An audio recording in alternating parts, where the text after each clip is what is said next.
Hello and welcome to this episode 9, season 5 of Future of XYZ. It is actually a really big deal episode. It's our 124th overall. Thank you. It is also our final episode in partnership with Rhode Island PBS, which we launched in January of 2023. So we have lots of exciting things coming. And what's really exciting, I think, is the topic for today, which leads into all of the exciting things that are going to happen for Future of XYZ, but other things, is the future of innovation. And we are speaking with Andrew Lane. Andrew, thanks so much for joining us on Future of XYZ for this special episode. Thanks so much for having me. I'm always happy to be a part of a special episode. Well, we're thrilled to have you. And in terms of innovation, I mean, you're a change maker, storyteller, founder, educator, former communications executive, still present for communications executive. And you really have always, I think, kind of worked at in the technology sector, and how that interspaces with design. I mean, you co-founded a consultancy called Digby. I'll allow you to talk about that a little bit, but really works with architecture, design, creative industries, and those that service them. Talking about technology-led stories and branding. You also co-host the podcast I was on 2 days ago, which is super exciting, Barriers to Entry on the Sandow Surround Network. Congratulations on that, and thanks for having me. Yeah, no, it was great to have you, and it's fun to do the swapping. I always think of those old episodes where like the Jetsons visited the Flintstones and stuff like that. So it's great to do the collaboration for sure. I hadn't thought about that way, but I quite like it. It's a good one. And I think it's actually pertinent because both of us might need to go visit the Flintstones because we're both kind of futurists and thinking ahead. And I think what's really interesting about this, I mean, you grew up in and around and went to school in and live in Toronto, Canada. So I love having the Canadian POV north of the border as well, which tends to be a little bit more global than just the strictly American version. But I think in all of the work that you've been doing over the last, almost 2 decades or so, there's always been this lens towards what's next. I mean, and myself, I feel like the word innovation is overused or more too broadly applied.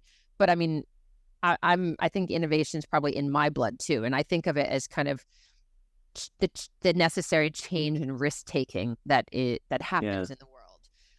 But in the context of your experience in this conversation, Andrew, would you mind answering the always first question on Future of XYZ, which is, of course, like, how do we define innovation? I think you did a pretty good job in that intro, right? Like it's really about looking a little bit beyond what's in the present and starting to find opportunities to push boundaries. I think what's happened, over the course of my 20 plus years of career is that I've moved from more the experimental type of innovation to the practical type of innovation. So I hope that comes through because it started out in a very creative format. My career began in the entertainment industry, where I was 22 working for 27-year-old co-founders of an entertainment company, and we were building TV shows, but also like Flash website games for children's shows and interactive DVD ROMs and things like this. And one of the things that we did that I always think back on is we created one of the first, if not the first ever, series of short films that were shot on cell phones for cell phones. And everyone was like, you can't even watch these things yet. But it's like, yeah, but it's about what we're going to be able to do. Like we're just trying to make the point that this is coming. So that's what I mean by the more, experimental type innovation. And then now more on the practical side, one of the big things that we do at Digby as we help architecture, design, creative firms understand how they can leverage their data to unlock the potential of AI in order to create efficiencies in their business. So, I mean, it's been a full gamut, but it's always really been in that spirit of looking at, particularly through the lens of technology, what's available to us and, what is on the leading edge enough that it's, interesting to get that innovation buzzword attached to it, but also has enough practicality that you can do something functional with it. And I think that we're in an age now where the tech moves so fast that it goes from kind of hype to function incredibly quickly. Yeah, and then to obsolescence sometimes. Ideally not, but absolutely. I mean, it's perfect lead-in to the next kind of conversation, which I always am curious, like where we've been, where we are, where we're going. And you just talked about like the hype cycle, the speed of evolution of these innovations. Like, what is that, migration as you see it, as you speak with your clients and speak with guests on barriers to entry, for instance? Like, what is the migration really from how innovation used to be to how it is to how it's going? Like, what are the biggest changes you think are underway? Well, we had, I'll plug our podcast. Thanks for teeing that up. We had a guest on fairly recently, Matthew Leonard, and he is a French designer. He was actually the designer of the year at Maison et Objet this year. It's my absolute favorite episode, by the way. He's great. Amazing. He designed the upcoming torch, right? For the Olympics. The torch for the Paris Olympics. Incredible, right? Well, yeah. In any case, the thing that he said that's been sticking with me ever since we had that conversation is you can't impress people anymore. Right. And I think that's really where we are in this, and why these hype cycles have exploded and moved to become so rapid, is because it's so difficult to impress people. And the way that media has also evolved into such a game of attention. What hasn't really evolved into a game of attention? Or it's just a game.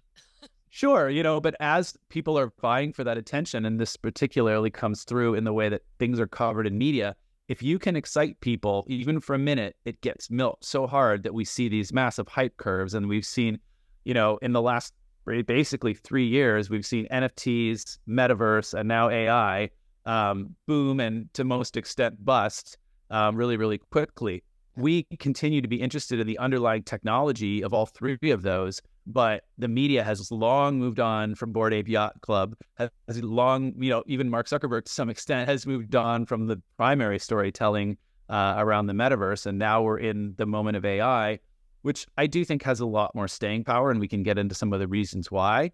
But, that's really where we are right now, where people are just desperately trying to grab lightning in a bottle in a moment where the general population isn't that impressed by lightning anymore.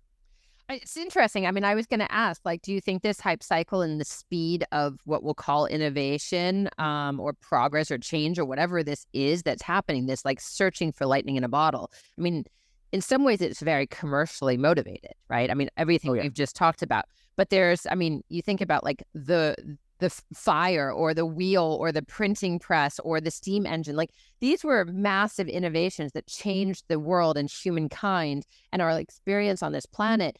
There was no commercial incentive. Obviously, there were certain things. The steam engine, the printing press, et cetera, opened that up. They all did. They were about efficiencies. And I think that's one of the questions is like, is the hype cycle that we're seeing right now, is it hurtful or harmful to humans over the long term? Are we actually creating real innovations that are going to move the needle for us collectively? Or is it in fact more of like just lining, venture capitalists and founder pockets? Well, I really think that the efficiency word is a critical one in this conversation. And I think it's been the most interesting thing we've seen evolve through the three hype cycles that I mentioned, because, the VC approach has fundamentally changed through the back end of COVID and into where we are today, where, 5 years ago, you could get a fairly significant check written for you based off the back of an idea. And obviously it's not quite that easy, but, that was sort of the running parlance. But now there's a massive conversation going on in the VC community about the fact that, particularly in the software industry, there was a huge overvaluation of an awful lot of companies that are in the middle of, if not already coming to a reckoning. And that's where you've seen, I think that it was Zuckerberg who called last year the year of efficiency, right? Their stock price flew through the roof because of the fact that it said, look, we can actually have the same amount of output, but we've got, 30% less people to do it. I think that AI is only going to help accelerate that trend. That's not to suggest that AI is coming for everyone's job. It's suggesting that there's a right sizing that's happening. And that's the context of innovation that we're talking about right now. And as that relates back to the VC part, they're now actually looking for, true businesses in the sense that, the way you would be someone who's trying to start a store and you wanted to go to the bank and get a loan. Like, VCs are starting to act more like your local bank than they are like these freewheeling check writers, because of the fact that, I'm sure you've read this or seen this, but people are now searching for who's going to be the first 3-person unicorn startup company, right? It's going to be 3 people and their ChatGPT or whatever, AI backend that it is that they're using. And that's going to be huge. And I think that becomes really interesting when you get into the context of specific industries and the kind of tools and products that we're going to start to see coming out, in the months and years to come, because of the fact that, we actually have a technology now that's disruptive enough to make big companies as big as like the largest ones in the world think about how they need to change the way that they operate, and think about, well, maybe a 70% profit margin isn't going to be feasible for a software company anymore in a world where any person or company can go out and build their own technology with AI that is going to be potentially as good as the incumbent SaaS provider, but with more customization and with more opportunity for, again, efficiency and innovation in their own business. So it's a big ball of cool cascading things that are all happening because of AI. I mean, you talk about in your work with Digby specifically about building things at the intersection of technology and tradition. I'm not a neophyte. I'm not anti-tech or anything else, but I really like the tradition part. I like the craft. I mean, you're working also with designers and architects and creatives. I mean, where craft really actually matters, and tech the question is chicken and egg, right? Like, which is the underlying? And I of course believe tradition / craftsmanship is really creativity, that human touch. Is the most interesting. Where are you at with that? Like, what's it actually mean for you, and where's the tradition fall?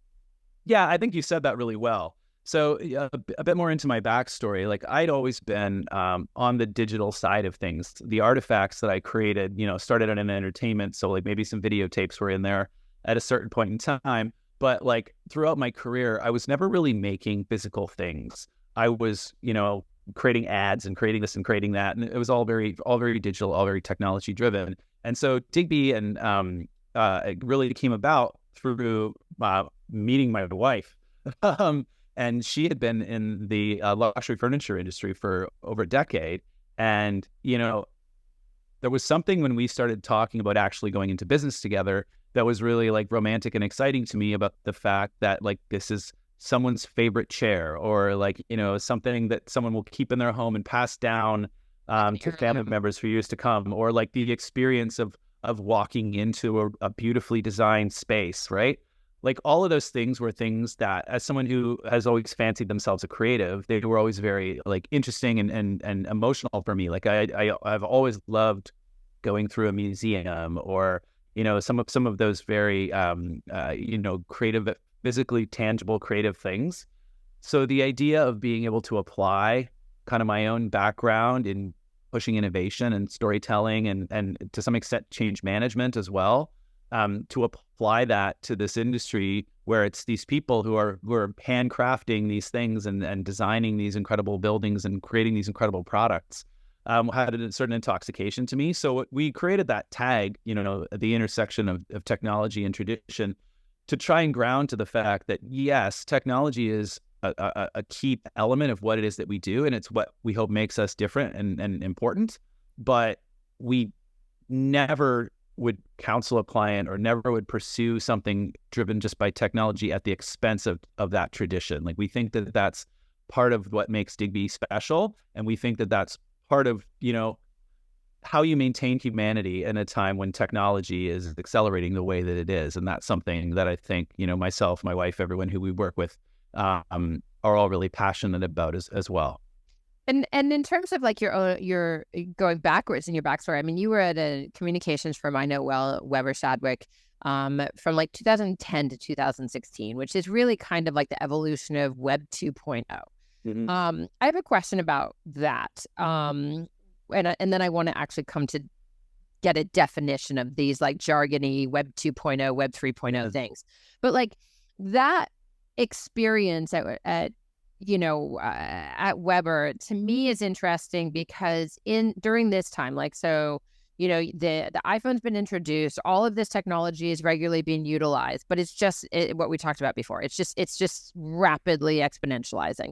And you're in a communications role, which is basically like the intersection of, branding, marketing mixed with this emerging tech, mixed with kind of an education, because consumers don't know what they don't know yet. Businesses and B2B applications don't know. More the businesses, and more the Right? clients at that point. And so this kind of confluence of like the brand and the marketing with the actual emerging tech with the educational piece, like what did you learn during that time? And like, how is it different maybe for consumers versus businesses, different for small companies versus large companies?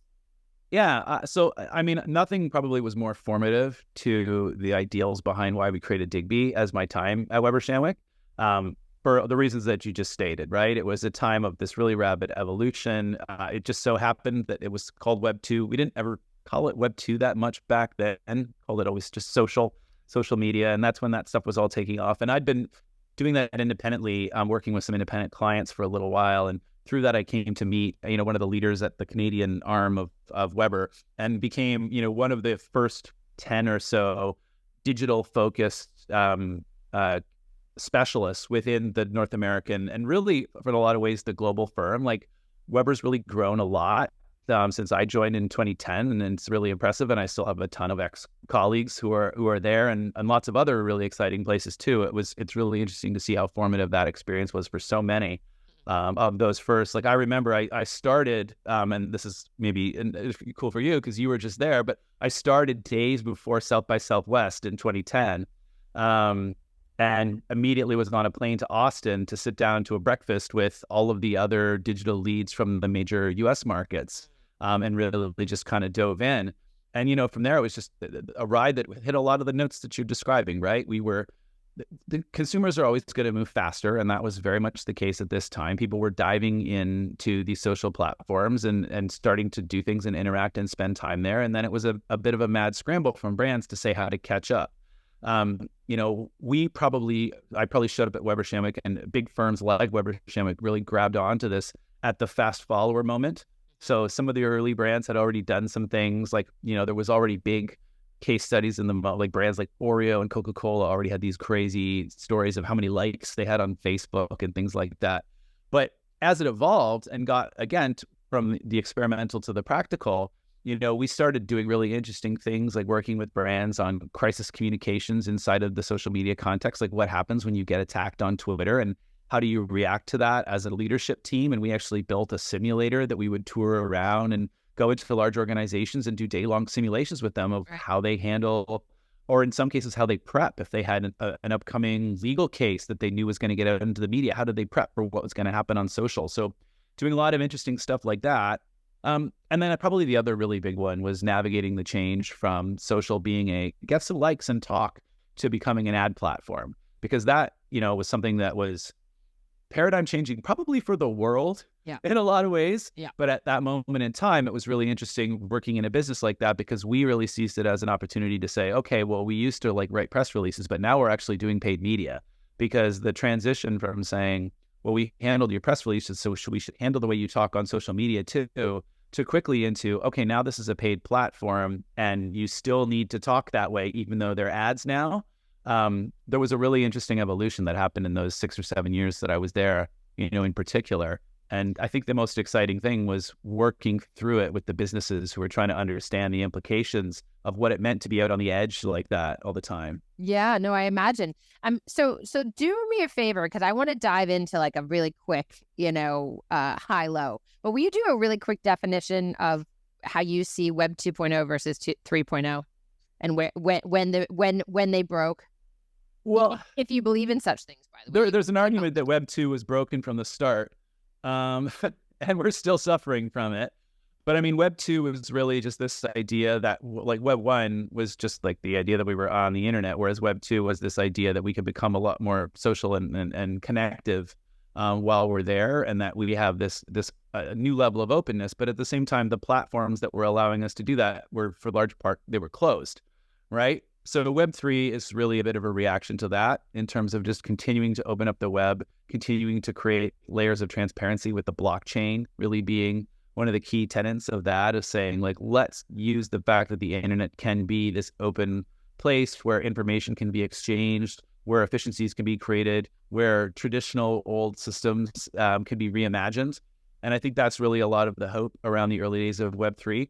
I would say that we've kind of moved away from talking about that term. And when I say we, I mean like collectively society, because I think that this AI movement isn't really as much about embracing the principles of Web3 as it is about, an interesting anomaly in terms of the way in which ChatGPT introduced itself to the world and how it became the fastest growing consumer technology in history. I think that just threw us for a curveball at a time when we were very interested in technology as a society. And that's kind of how we quickly swept away from the core tenets of, decentralization, which is core to Web3, and really just talking about this idea of artificial intelligence, which really doesn't, those characteristics aren't really as critical from the standpoint of AI. Although I will say that one thing that seems to be inherent in the new future of the web is that we are moving back to this idea of open.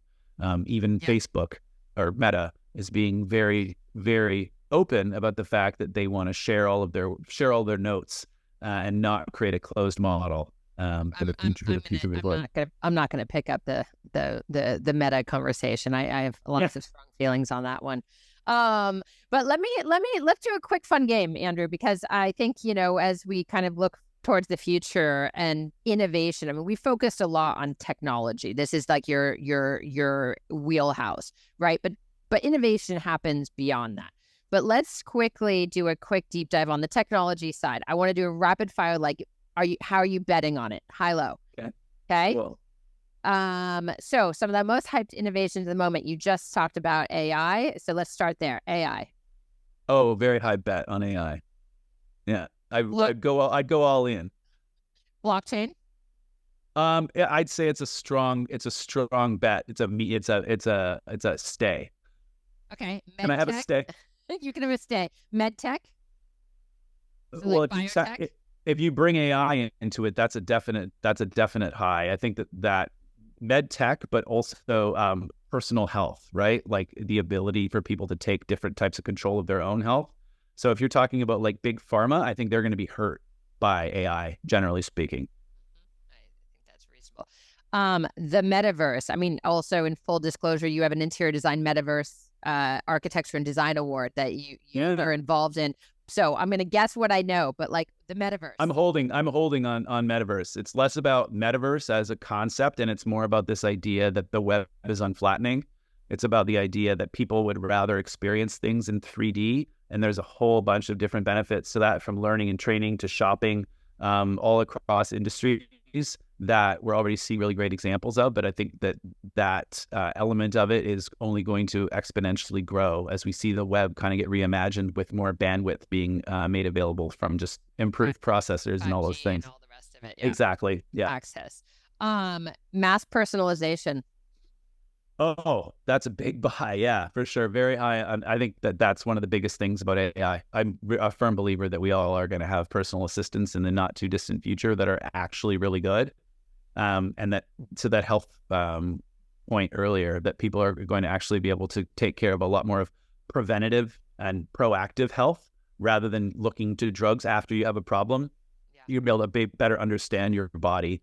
And be a lot healthier as a society because of the fact that these techs can be so mass personalized. That's awesome. And last one, I guess it comes to the power of our computers that support everything else you just bet on or minimum stayed. But quantum computing.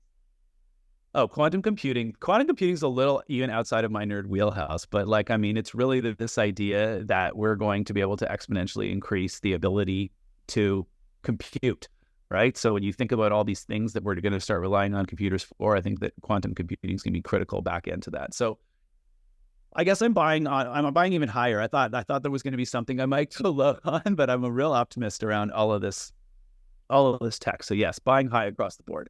Well, it makes sense. I mean, again, I come back to the fact that we're talking about the future of innovation, but we're really focused on tech. And so which I think is that intersection. If I'd asked, I could have gone endlessly into your high-low on tradition, right? And and craft and manufacturing and all sorts of other things, but we don't have enough time in this podcast for that. But I do want to use your kind of self-proclaimed digital optimist moniker to ask, before we get to the very last question, what are the other big innovations besides these computing ones that we're talking about, these tech ones, that you think are really going to shape the world over the next 5 to 10 years? And they can be supported with digital because you're a digital optimist. But what's this look like in the next 5 to 10 years? I honestly, the thing I would double down on, I'm sorry, we already talked about it, but anytime I do any kind of a panel or anything, I always leave some room for some kind of a thought around this idea of proactive healthcare. Yeah. I think that that's just going to be a massive area for innovation moving forward. The idea that people can take control of their own health, their own wellness, their own bodies in ways that they were never able to understand before, and have it like spoon fed to them in a lot of ways. No pun, I guess, intended. But I think that that's the thing that I'm the most excited about for the future. If I did have to go on the flip side a little bit, because I feel like I've played my optimism card extensively. The idea, and we talked about this a little bit on our podcast, this idea of like broadly speaking, loneliness, right? This idea that all of these techs have the potential to isolate. And I think, that's why we love working in an industry with craft. That's why when we talk about our business, we call it people-powered innovation, because really we don't think that any of these things can exist without the buy-in and the collaboration of the people who are supporting the tech and who are using the tech to, drive these better outcomes. But I do really hope that, things like the metaverse don't grow in a way that becomes excessively isolating. I hope that we do figure out some of the inherent social challenges of social media, so that, we don't end up in a society where people have a ton of digital luxury, but, no friends. That's not a world I want to be a part of as much. I feel like that's actually like the answer also to the last question, which is like, what's your greatest hope for innovation in the next, in 20 years? Yeah, and I would say, like, I hope that we continue to go down this path to understand that the point of innovation is to make us better at being human. It makes us better at coming together, at collaborating, at conducting commerce, at taking care of ourselves, at taking care of each other, and ultimately, I think it's liberating enough time that we can change the way that we live as a culture. Like, you've even got people like Jamie Dimon coming out and saying you can see technology leading to a shorter work week in the coming years, and he's one of the true advocates of getting to work. And so we know that. Yeah, so I that's my true hope for all of this, is that that the humanity side of it does have the opportunity to shine through. And I do have an optimistic point of view there as well. I think that some of the people who are in some of the highest places are singing from that song sheet. You can be as pessimistic about some of those figureheads as you like, but it's what the narrative is by and large, and I hope that it holds true, and I think that it has a ton of potential to do so. Andrew Lane, thank you so much for joining us on Future of XYZ today, talking about the future of innovation. I really enjoyed it, and I'm really excited we were able to do this cool Flintstone Jetsons exchange. Absolutely. It was great to have you, and it was great to be here as well. Thanks, Lisa. For everyone watching and listening, as mentioned at the start, this is episode 124, Future of XYZ overall. You can find us anywhere you get your favorite podcast, Spotify, Apple, SoundCloud, whatever it's going to be. You can also find us on YouTube as video, all 124 episodes. We are going to take a little pause. You won't be getting another episode in 2 weeks, but we can't wait to come back with episode 125 and all the exciting things that are coming for the future of XYZ. Again, Andrew, thank you. Future of innovation. We got lots of innovation to come. Absolutely. Thanks, Lisa.